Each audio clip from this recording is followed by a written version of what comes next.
Hello, my most pious of followers, and welcome back to the Celestial Purge. Today, I have a new general build. My friends have been asking me to do kind of like a basic multiplayer build for them, so I've decided to make something that's probably the easiest build you could possibly play in multiplayer or in tournaments, and that's just a basic Prosperous Unification Year 30 rush. This will set you up for relative success and at least allow you to fend for yourself within a more tournament multiplayer scene.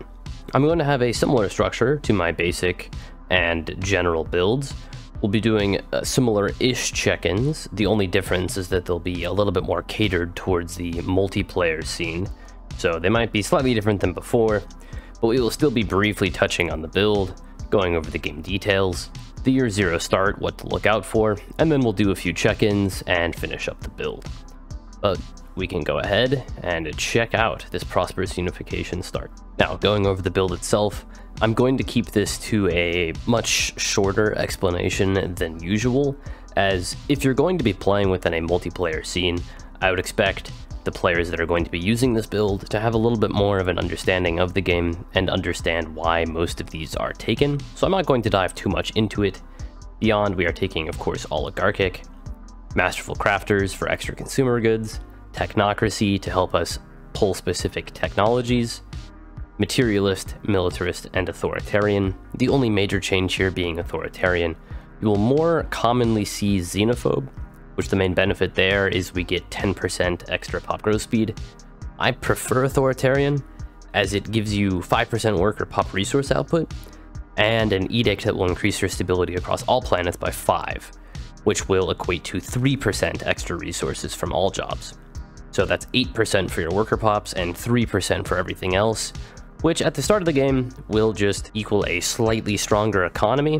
And since we're taking incubators within the species, our pop growth speed should already be relatively high. Our species pretty standard, natural engineers to help us go through the engineering tree, as it's the most important, incubators to give us extra pop growth speed within the early game, and aquatic, although it was changed to 2 points, is still very, very powerful. Just due to how crowded multiplayer games tend to be, as well as how crowded tournament games tend to be, making your guaranteed habitable worlds better is all around more important than getting another bonus that you could take here, like extra tech or extra pop growth speed. And Unruly and Deviants will never really come into play within the multiplayer scene. There are ways to negate them, there are ways to ignore them, and they're basically required to some degree, as all of the other downsides are a little bit too much to deal with. And then of course, Prosperous Unification. Getting extra population at the start of the game means a stronger Year 30, and it will also allow us to run just better market trades and get our economy developed a lot sooner. And that's where the power of Prosperous Unification really comes, is just that early game power, as well as the planetary modifier that we have, which will be here on the screen. Those two combined make for a very, very powerful early game and a pretty effective Year 30 rush. But now we'll briefly jump into the game details, which will attempt to mimic a kind of average amalgamation of tournament rule sets. So we'll look at that, and then we'll go over our Year 0. So looking at the game details, starting from the bottom, I've remembered to turn Iron Man mode back on for this, and then major changes here. Make sure to adjust the logistic growth ceiling and growth required scaling. This is a more common setup for tournament play or multiplayer play, and I will slowly scroll up through this, and you can pause at any point to copy it.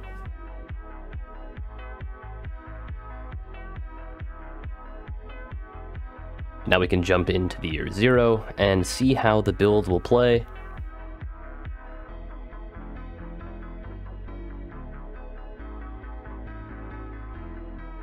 Now there is quite a bit to go over with the Year 0, so there will be a lot more just within this segment of the video, so keep in mind it won't be as quick as some of the other basic builds, but it's more important as setting up a solid early game will translate to a better Year 30 or Year 35 depending on your rule set rush. We can begin, and first thing I like to do, how I will set this up, I'm just going to put this on the screen briefly, is we'll be checking out our leader and the bonuses. We'll be going over the market, our policies, our goals with traditions, our tech and techs to look out for. We'll be going over our leaders. And lastly, we'll be looking at our capital planet and how we plan to develop that. But we can go ahead and first check out our government. We've got Secure the Borders, which is unfortunately kind of worthless. Space Miner, which is pretty good. And Fertility Preacher, which actually is quite nice. The extra pop growth speed here will make up for the fact that we didn't take Xenophobe. Unfortunately, Secure the Borders, somewhat mediocre. Checking out our market trades. Because we are playing Aquatic and Prosperous Unification, we have a very solid early game economy. So what I like to do is you can start off with around 20 minerals. We can sell 33 food. And then we can also buy 13 alloys. And we can also buy some consumer goods. You can adjust this around according to maybe your playstyle or how your game's going. You can adjust it. If you find that maybe you're running a bit low on alloys or consumer goods, you can adjust that. Or if you're not having enough minerals, you can maybe tone down the consumer goods purchase and pick up something 30 to 40 minerals. But for now, this has worked relatively well for me. And we can look at our policies next. We're going to stay in Expansionist until we've gotten both of our colonies developed, and then we will switch over to Isolationist. Upon reaching the completion of our Supremacy tradition, we will switch over to Supremacist. This will give us a lot of diplomatic weight from fleet power, as well as 20% extra naval capacity and some reduced war exhaustion. That will help us immensely when we plan to go to war. So keep in mind that swap of Expansionist to Isolationist to eventually Supremacist. For our economic policy, of course, change to Civilian. This will allow us to stockpile consumer goods in the early game when we need to stockpile it, and that should cover it for our policies. I forgot one thing to mention, edicts. We have information quarantine. We can afford to run it. It will just give us extra stability, and the governing ethics attraction will just completely negate deviance, so it's rather nice. For society management, I'm going to put briefly up on the screen here what we plan to do. We plan to complete prosperity. This will give us a lot of early game economic power, and we're going to start with prosperity. It should just be here numbered, so it should be pretty easy to follow. Beyond that, we will take 2 points into discovery, the opener, and the point on the far right here to get the research alternatives, and then we will be completing supremacy according to the numbers here as well. This will give us the most potential power within the early game, as well as the most research alternatives. This is key to just help us develop our economy and set up a relatively powerful year 30. Next, looking at our technology. This is pretty good. We could pick up global energy management, but we should have enough time to get quantum theory first and then pick that up later. We will always have planetary unification available to us, so we'll pick up biodiversity studies. And here, we don't have anything super great, regrettably. So what we're going to do instead is just pick up the 0G refineries. We could also pick up the armor. But I think for now, let's pick up the refineries. And in terms of text to look out for, I'm going to put them up on the screen here. There are several that will just help us with our early game economy, as well as developing an alloy economy later in the game, and also getting necessary military techs that will allow us to either pick up a military governor, the powerful, more meta military weapons and shields, and of course picking up destroyers and cruisers and frigates when possible. Beyond that, just look out for these other techs, as they will just assist us in setting up a relatively powerful economy and empire. Last couple things to look at would just be our leaders. Our governor is not great, and our rules are also not great. Unifier is not good enough for this build, and environmental engineer is not required. Resilient is pretty worthless, so we're going to want to pick up an architectural interest or intellectual governor. If you can, pick up both. But for now, we'll just look for the architectural interest. And for our scientists, we have some relatively mediocre scientists as well. We at least got an archaeologist for our explorer, which is pretty good. We'll hopefully find an archaeological site.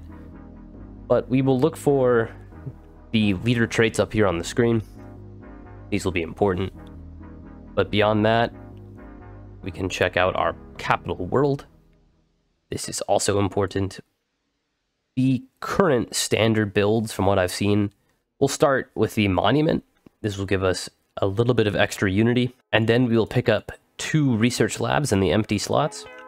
Once we've done that, we will swap over, replace the commercial zone with another research lab. At this point, we can focus on clearing our sprawling slums, and then continuing to build city districts. One thing I forgot to mention is that you should probably choose the Daneb system, as that will guarantee you have a size 20 world. I forgot to do that, so we're stuck with the size 18. I guess this will just, be a bit harder, but we'll still be okay overall. Beyond that, the rest of our capital should be filled up with research. The last 2 slots, or 1 slot, can be used for one of the basic resource improving jobs of either minerals or energy. You can get both if you want to swap between the 2. And as well, once we have the other monuments built on the other 2 planets, we can replace our administrative offices with more tech. And eventually our entire world should be filled with tech and 1 to 2 resource improving buildings. The last thing to mention is that we will be focusing on getting our ocean worlds explored and settled as soon as possible. We will start by getting 1 science ship, and then within the first year, we should have our first colony ship developed. Adjust your market accordingly to get that built within the first year, and then after that, focus on getting our second colony ship built. And with this start, we will probably really only need to pick up maybe 4 to 5 systems. So once we've picked those up and completed our first 2 colony ships, we can of course change back to isolationist as mentioned before. But this should set us up pretty nicely, and I will check back in at the next kind of like multiplayer phase and give you guys an update. Hello everybody, welcome back. Checking in around year 15 here. We're going to go over what we've done so far and kind of our next goal before our next check-in. So, looking at our development so far, we've of course kept our capital relatively geared towards tech. We eventually did replace those admin offices, and when you can, get a scientist to assist your research, as that will just increase the researchers from jobs by 10% base for a level 1 scientist, increasing by 2% for each level above level 1. Still, looks pretty good so far. When you can, eventually you'll want to just remove your agricultural districts. They're not very effective, and just be working your miner or technician jobs when possible. Most of our food will be coming from star bases, as they produce 10 base, 11 with eco simulation. For our other larger planet, we've gone into primarily artificers, and we've picked up a Octathon monument. If you start running too low on amenities, you can fill this with luxury residences. I just distributed luxuries really quickly to stabilize, as well as working the 2 culture worker jobs will give us some nice benefits to amenities there. Once you upgrade from a reassembled ship shelter to the planetary administration, you'll want to deprioritize your enforcers on both your colony workers and your capital. As long as your crime is below 30%, you'll be fine. So just keep it below 30%. You can turn the enforcers back on if you start going above 30%. For the other planet, we can focus on tech, as well as unity. Getting our last city district here. Aim for around 3 research labs at this point. I was a bit behind.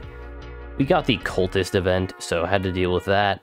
Slowed me down slightly, but we're still doing okay overall. Hitting around 500 plus tech by year 15 is doable with this build. As well, at this point, you should start stockpiling quite a bit of consumer goods. Some point around 4,000 by year 15 should be adequate. As well, you can have a deficit of energy by selling your minor artifacts. You'll have the ability to sell to private collectors. This will make you 500 energy. Do this whenever possible. I've had some, but I've been selling them, of course, over the course of the game, which has allowed me to stabilize my energy credit production. Beyond that, we've also set up our stations, put hydroponics base in them. We could even be selling off this for food if we were trying to truly min-max here. You can go over your starbase capacity by about 1. Eventually you can turn Fortify the Border back on. For now I have it off since I'm running capacity, mining information, and map the stars. And speaking of, Executive Vigor should be your first pick for the Ascension perks, basically every single time. And we've stuck to our initial idea of Prosperity, Discovery for the extra research alternatives, and now we'll go into Supremacy. Beyond that, we've also been able to pick up our Intellectual and Architectural Interest Governors, as well as some pretty solid scientists. We were able to get an Industry and Material Scientist, as well as a Spark of Genius and an Expertise Biology Scientist. We could eventually look for Particles, as we have here, replace him, but for now, Spark of Genius is doing just fine. In terms of where to go from here, we're going to continue to develop our industrial economy, stockpiling consumer goods, expanding and developing our tech. We will eventually want to transition over to alloys, but that will be for the next check-in. So for now, this should cover everything, but the next check-in will be around year 20. Hello everybody, welcome back. Just a really quick check-in around year 20. At this point, you should have stockpiled enough consumer goods that we can swap our economy over towards alloy production. As you can see here, we were able to stockpile about 10,000 and only losing about 69 consumer goods a month. That should last us quite a while.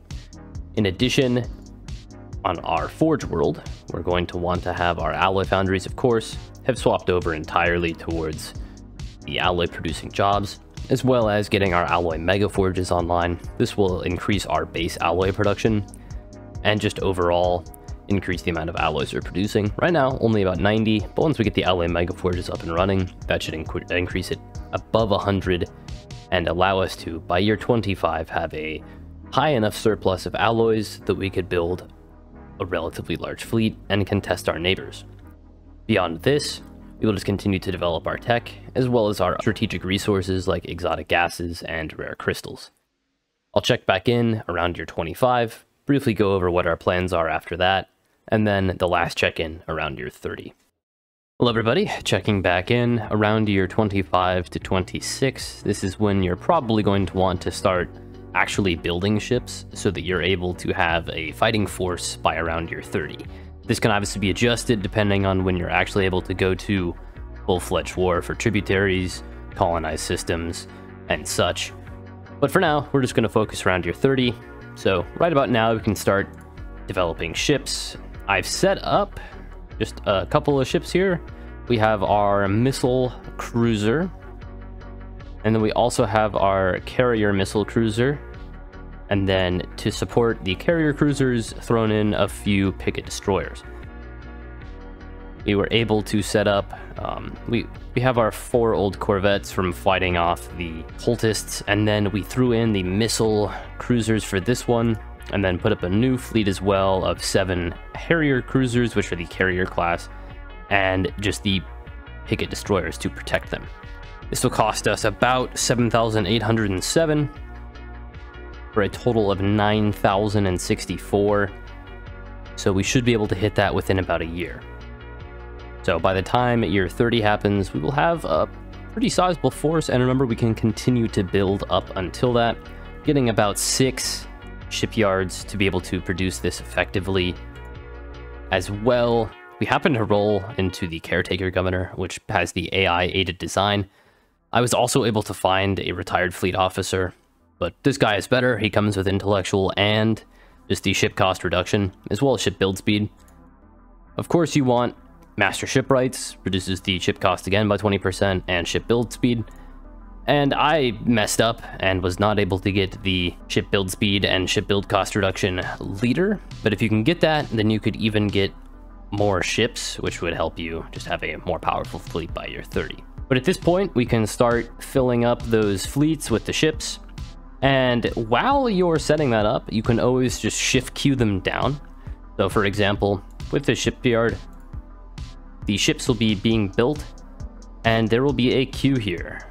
We can even just activate it now, but there's a queue here, and as it goes, these will get closer to completed, and you can just shift click them down, and then it will go to the next cruisers. This is a good way to reduce the amount of upkeep you spend on your ships, and will just make it a bit easier to have a economy that can support these ships.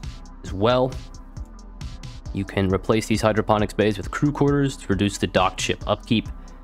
You could also get a Fleet Academy. I would recommend, I believe the reason why I hadn't done the actual ships yet is, yeah, I'm still needing the Fleet Edict, but once we get that, you can also turn on the Fleet Edict to give the ship some starting experience, and then we should have a fighting force by year 30. We'll check back in and see how it's going, but for now, that should be good. Hello everybody, last and final check-in here. Things are going well. We've been able to transition all of our alloys into some relatively nice fleets. As you can see here, we have an 8.2k fleet and an 8.1k fleet. And once we replace this Fleet Admiral with a slightly better Admiral than Fleet Logistician, we should go up maybe to somewhere around 8.4. So currently rolling with 16.3k at year 30. That should be enough to at least defend yourself against another neighbor, or possibly launch an assault on somebody who's a bit weaker than you. Of course, you would also want to simultaneously be adding in some armies, or picking up Nihilistic Acquisition to steal their population. Those are two options. But as it stands, we have two pretty solid fleets. As you can see here, we were also able to get fleet supremacy in time. So our fleets pick up the experience trait, so they have 10% extra fire rate, which is quite good. And here is the makeup for our missile cruisers, tier 3 armor, tier 2 shields. We were able to get advanced afterburners, which is quite nice, as well as some plasma thrusters, leaving us at almost 300 speed for our cruisers. And then we also got some Harrier cruisers, and they have some missiles, point defense, right craft, as well, also rolling with 300 speed, and then some destroyers. So we were able to get some picket destroyers to protect those carriers. And all in all, 16k by year 30, not too bad. Still rolling above 650 science, pretty good. We got fairly lucky, managed to somehow be researching battleships by year 30. Pretty rare, it's what happened every game, but still, being able to get battleships that early can be pretty effective if you're able to field them. You could even maybe try to start saving up alloys at this point, get a few carrier battleships, and attempt to just subjugate your neighbors. That's really what this build seeks to do, is just build a large enough fleet by year 30 or year 35, depending on your rule set, that you could pressure your opponents. Now you can, of course, as soon as we start dropping to about where we are right now, 1,000, maybe 500 consumer goods, we'll want to change Eretz Nest over to Industrial World. This will allow us to split the production between alloys and consumer goods, and then we won't have to worry so much about our consumer good deficit. Don't be too worried about deficits. Stellaris, at least in multiplayer, it's fine if you're in the red for quite a while, as that's why we try to build stockpiles. And at this point, we also have a huge stockpile of influence, so if you wanted to go the claims route, you can do that.